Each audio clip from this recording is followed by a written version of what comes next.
राधे राधे। मैं आज आप लोगों को होलिका दहन की कहानी सुनाने वाली हूँ।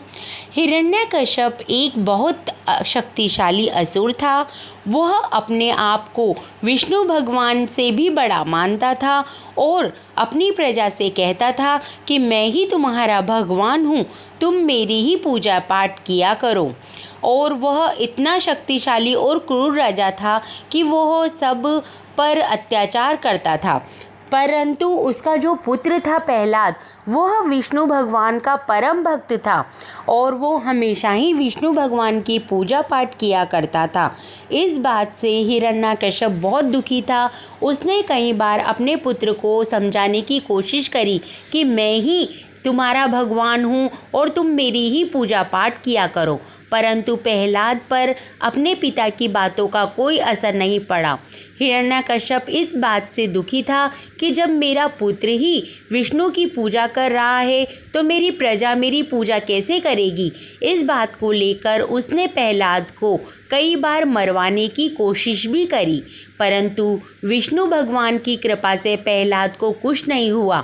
अंत में परेशान होकर उसने अपनी बहन होलिका को बुलाया और होलिका को एक वरदान प्राप्त था कि उसको एक ऐसा कपड़ा मिला हुआ था कि जिसे ओढ़कर अगर वो अग्नि में प्रवेश करती थी तो अग्नि उसका कुछ नहीं बिगाड़ पाती थी।